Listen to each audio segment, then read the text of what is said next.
श्री स्वामी समर्थ. नमस्कार सर्वांना. तर मी आशा, आता माझ्या चॅनलवरती सर्वांचं स्वागत आहे. तर आजच्या व्हिडिओमध्ये मी तुम्हाला सांगणार आहे की माझं लव्ह मॅरेज आहे की अरेंज मॅरेज आहे, आणि कोणी स्थळ आणलं होतं आणि मला कुठे दिलं होतं, आणि माहेर कुठलं आहे. आजच्या मी व्हिडिओमध्ये तुम्हाला सगळं सांगणार आहे. तर थोडा आसपास थोडासा का आवाज येतोय कारण की काम चालू आहे, समजून घ्या. तर माझं लग्न मी 10वीत झाली होती नेटकीच, आणि हे स्थळ आलं होतं हे शिर्डीवरून. तर म्हणजे नात्यामध्येच आहे. त्यांच्या घरामध्ये आमचे नात्यातले, मी आता नाव नाही सांगत तुम्हाला, नात्यामध्येच आहे. तर त्यांच्या ह्याच्यावरून आलं होतं स्थळ बघायला. तर बघणं वगैरे झालं.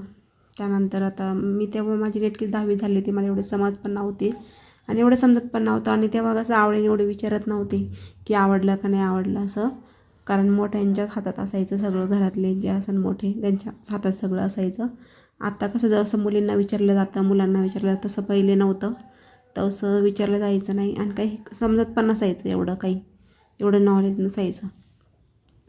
तर मग बघण्याचा कार्यक्रम वगैरे झाला. त्यानंतर गावामध्ये गेले ब्राह्मणाकडं, तर बघितलं ते काय सगळं बघतात, ते गण वगैरे ते सगळं ते बघितलं, ते कूळ वगैरे ते सगळं. त्यानंतर लग्नच जमवलं.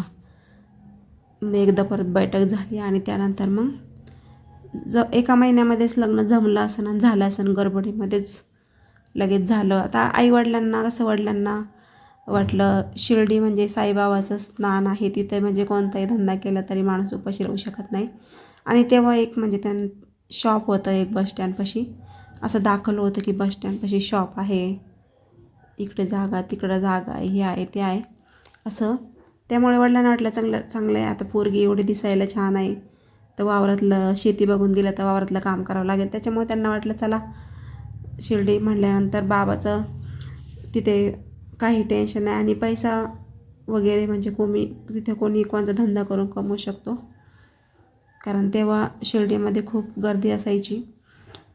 आता सध्या नाही आहे, कोरोनापासून कमी झाली, पण तेव्हा खूप असायची गर्दी. त्याच्यामुळं कुठलंही टेन्शन शहरामध्ये आहे, त्याच्यामुळं वडिलांनी मग दिलं बघून, चला बुवा. आणि फक्त एज पण कमी होता, त्यामुळे माझं लग्न हे शिर्डीलाच झालं, कारण की माझं माहेर आवरीचं आहे. एज कमी होतं त्यामुळे इकडेच केलं, कारण की वय बसत नव्हतं माझं. तेव्हा 18 कंप्लीट लागायचं, तेव्हा माझं 16 संपलेलं होतं. आणि मग अशा प्रकारे तेव्हा हुंडा वगैरे घ्यायचे.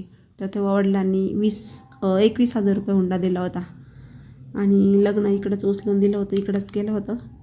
तर लग्न झालं साध्या पद्धतीनेच केलं, कारण की वय कमी होतं, त्यामुळे साध्या पद्धतीने म्हणजे साखरपुड्यामध्ये जसं करतात तसंच केलं होतं लग्न. तर झालं लग्न. तर माझं हे अरेंज मॅरेज लग्न होतं, आणि आमच्या नात्यामध्येच नातेवाईक आहे, त्यांनी स्थळ आणलं होतं हे. आता कोणाचं नाव घेऊन काय असताना जे आयुष्यात असेल ते घडून गेलं. कोणाचं नाव घेणं योग्य नाही वाटत. झालं ते झालं, आपलं नशीब समजायचं, आपल्याबरोबर जे झालं ते झालं. कारण कोणाचं नाव घेऊन कोणाला हे करून ते काय आपलं आयुष्य परत पहिल्यासारखं होणार नाही. तर असं अरेंज मॅरेज होतं माझं. तर अशी आयुष्याची स्टोरी तर खूप मोठी आहे, एका व्हिडिओमध्ये सांगण्यासारखी नाही. तुम्हाला जर माझी व्हिडिओ आवडत असेल तर लाईक करा, चॅनलला सबस्क्राईब करा, म्हणजे मी जी व्हिडिओ टाकेल त्याचं नोटिफिकेशन तुम्हाला येणार, माझे व्हिडिओ बघायला भेटतील. तर तुम्हाला वाटत असेल ते माझ्या आयुष्यामध्ये जे घडलं, जी स्टोरी असेल ती तुम्हाला सांगावी, तर मला नक्की कमेंट करा, म्हणजे मी अशी छोट्या भागामध्ये नक्की तुम्हाला सांगण्याचा प्रयत्न करेल. आता तुम्हाला सांगितलं मी माझं लग्न अरेंज मॅरेज आहे की लव्ह मॅरेज आहे. अरेंज मॅरेज आहे. तर असं झालं लग्न. त्यानंतर पुढं काय झालं ते पण तुम्हाला मी सांगेल नक्की. तर भेटूया नेक्स्ट व्हिडिओमध्ये. आपला व्हिडिओ कसा वाटला कमेंट करून नक्की सांगा. आता जेवण करायला या, मला जेवायचं आहे. तर मस्त खा, स्वस्त आणि काळजी घ्या, आणि माझी व्हिडिओ बघत राहा. Thanks for watching. धन्यवाद. Bye bye.